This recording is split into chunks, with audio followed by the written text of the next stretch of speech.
Hey, what's up everybody, and welcome back to News Dose. So we are still kind of dealing with the aftermath of that Xbox Activision Blizzard acquisition just because of how massive it actually was. But interestingly enough, Sony has now officially responded to this acquisition in regards to the exclusivity that could possibly be heading towards Xbox sometime in the future. And what they had to say was interesting, to say the least. So we're going to go over that one later on in the video. And then also Xbox is suggesting that they want more variety when it comes to Activision games. So we're going to go over that one as well. To start the video off today, though, we are unfortunately going to have to talk about yet another delay again. This is actually the second day in a row that we've had to talk about some kind of delay for a Nintendo Switch game specifically, and in both situations, this is actually a multi-platform game. Yesterday, we did talk about the Dying Light 2 delay, and now today, Life is Strange Remastered Collection has also been delayed for the Nintendo Switch. You can actually take a look at their response here where they said the collection will be hitting Google Stadia, PlayStation, Xbox, and PC on February 1st as previously announced. We have a wealth of preview goodies for both titles planned before launch, starting with an extended look next Tuesday, 25th. However, we are sorry to share that the Nintendo Switch versions of the game have been a little set back and will need a bit more time until they are ready, so we'll be releasing later this year. So there you have it, and unfortunately they didn't exactly go into any kind of specific details as to when you should expect this game to release, just that it will release sometime in 2022. This actually is the second time this game has been delayed. It was originally set to release last September alongside Life is Strange True Colors, and then it got delayed for all platforms to February 1st, and now here with the Switch it's going to be delayed once again. But as I continue to say on this channel, if it helps them get the game right, then I'm all for it. Of course, it's always going to be an unfortunate situation, and I think especially in this case because I do think that this collection, which includes Life is Strange and Life is Strange Before the Storm, is a really attractive option to play on a Switch. I know Nintendo fans have been looking forward to playing these games for quite a while, but unfortunately it just looks like you're going to have to wait a little bit longer. Now, speaking of release dates, I might actually have some good news regarding a release date for a change, because it sounds like Ghostwire Tokyo might be releasing much sooner than what we might have expected. Now, keep in mind that none of this is confirmed as of yet, but I have seen several news outlets report on this situation, but according to MP First, they found an error within the PlayStation Store. They did grab a few screenshots that revealed it did have a release date for March 24th. Yeah, that's kind of an out-of-nowhere release date considering we really haven't seen too much on this game, so if this is true, they would have to show this game in the next month or so. Now, that's kind of where things get interesting though, because at first, I wasn't really sure if I wanted to talk about this specific leak here, because it seems like a lot of these news outlets can't necessarily replicate the error, but something did kind of stand out to me when it comes to this game maybe releasing sooner rather than later, and that's something that we talked about on the channel. It was just a week or so back. Ghostwire Tokyo here recently has been officially rated, and a lot of times when you see that, a release date is imminent. Now, that doesn't necessarily mean that the game will release in the next couple months, but we could at the very least get an official announcement of a release date sometime here soon.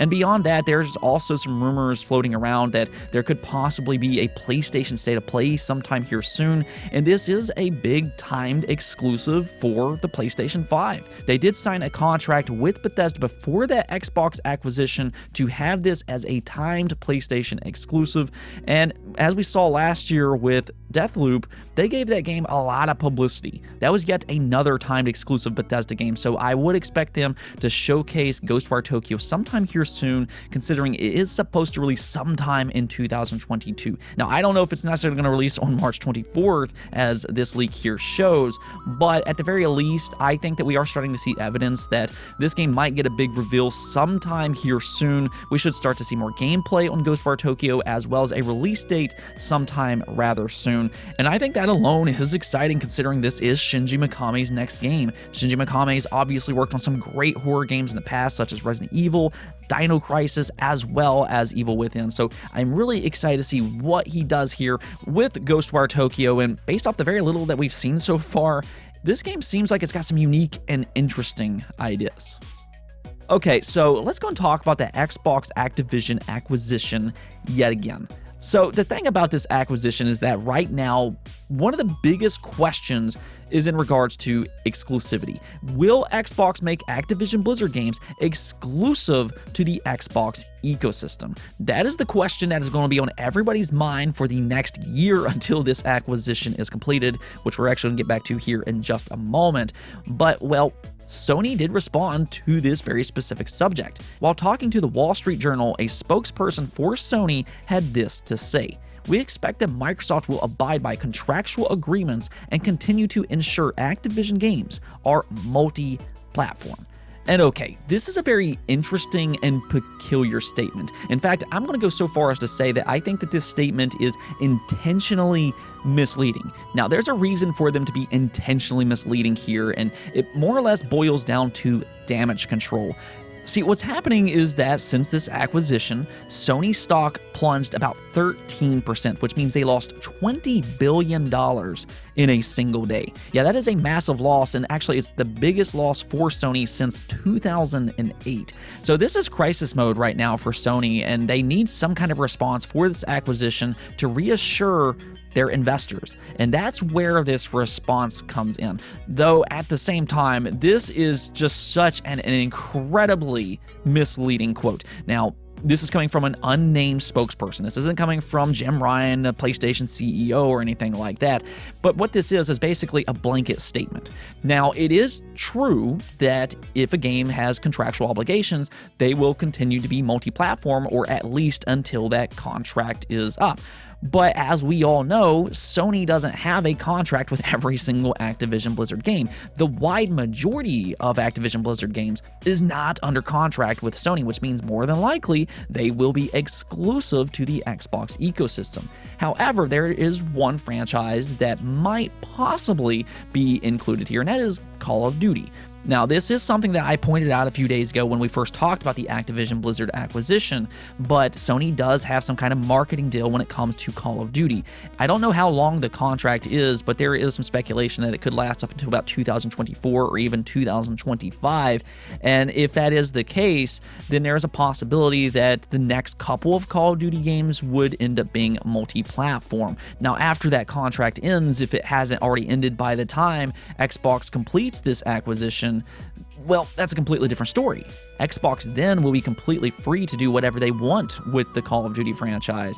Though that's kind of the thing, because we don't really know the type of contract that Sony has with Call of Duty, or if it even will align with the acquisition at all. That's all questions that we don't necessarily know, but I do understand that this statement here made by Sony is definitely misleading. And the thing is that Microsoft can't respond because legally they are not allowed to talk about exclusivity. This is something that we learned with the Bethesda acquisition. The reason that they didn't talk about that until the acquisition was completed, because legally they're not allowed to talk about that type of stuff. And the same thing here applies with Activision Blizzard. I, however, do understand that this is going to be a hot topic over the next year until this acquisition is completed.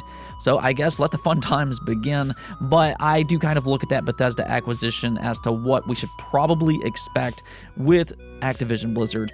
Basically, most new games disregarding any kind of contracts will be exclusive to the Xbox ecosystem, and then games that are already existing on other platforms such as Warzone, as an example, that will continue to be supported on all platforms, including PlayStation. Moving on though, the ex-boss himself, Phil Spencer, had some really interesting things to say about this acquisition over at the Washington Post that I think a lot of gamers are really going to like. I know that there's a lot of concern about this acquisition, but there's also a lot of good that can come from this acquisition as well. That includes an improved work culture for Activision employees, and then also it could mean more variety when it comes to their game studios. This is something that gamers can really get behind, as there has been a growing frustration within the community when it comes to Activision Blizzard, because they have been moving away from more variety and more towards shoehorning all of their developers, all of their studios on the Call of Duty franchise. And a lot of fans just were not happy about that, but Xbox could actually change that up. And, well, interestingly enough, Phil Spencer was asked about this topic. And yeah, let's just go and check out what the Washington Post had to say. Toys for Bob, one of the studios working under the Activision Blizzard banner, successfully launched games like Crash Bandicoot 4, It's About Time, but later get folded into supporting Call of Duty games. Spencer said the Xbox team will talk with developers about working on a variety of franchises from the Activision Blizzard vaults. We're hoping that we'll be able to work with them when the deal closes to make sure we have resources to work on franchises that I love from my childhood and that the teams really want to get, Spencer said. I'm looking forward to these conversations. I really think it's about adding resources and increasing capability. And this is exactly what you want to hear. He is insinuating that they will have more variety and that they'll have more creative freedom under Xbox, which does make sense. This is something that we talked about a couple of days ago, but Xbox's business focus is so much different than Activision Blizzard. Activision Blizzard primarily focused on the Call of Duty franchise to the point that all of their studios was working on Call of Duty because that's what they relied on. But with Xbox, they have Xbox Game Pass, and what do they need to support Xbox Game Pass? Variety. So this suddenly made games like a new Crash Bandicoot under Toys for Bob much more likely. A new Spyro game is suddenly much more likely with Xbox, and for fans of those franchises, that's absolutely great to hear. But something else beyond that is that Activision had like 4 different studios that worked on completely different Call of Duty games. You have Infinity Ward, you have Treyarch, you have Raven, and then you also have Sledgehammer. And this was all to make Call of Duty an annual franchise. But with Xbox, they could actually do things a little bit different. Now, they could continue to do this because Call of Duty does make a lot of money, but they could also allow some of these other talented studios to work on other projects. Maybe instead of having Call of Duty an annual franchise, it could be biannual with maybe Infinity Ward and Treyarch focusing on Call of Duty, whereas Raven and Sledgehammer could work on a completely new IP. That is something that Xbox could do because, again, they aren't completely reliant on the Call of Duty franchise. For that matter, they could also reinstate Vicarious Visions. Vicarious Visions was absorbed into Blizzard last year to work on their games, but they could actually bring Vicarious Visions back and allow them to work on new games as well. They did a great job on the Crash Bandicoot Insane trilogy. They also did a great job with Diablo 2 Resurrection, and as you can see, they're very talented. Unfortunately, they did lose their identity last year because Activision was being, well, Activision, but because the talent for Vicarious Visions is still within Activision, they could reinstate them, and that would suddenly give them a good remake studio to work on the endless amount of IP that Xbox will suddenly own. Maybe they could bring back something like Banjo-Kazooie and Banjo-Tooie. Those would be great games for Vicarious Visions to remake. Nonetheless, though, this is some of the good things that can kind of happen with this Xbox acquisition, and it's really nice to see Phil Spencer suggest that that is what's going to happen, that Activision Blizzard will finally be able to focus on more variety once again.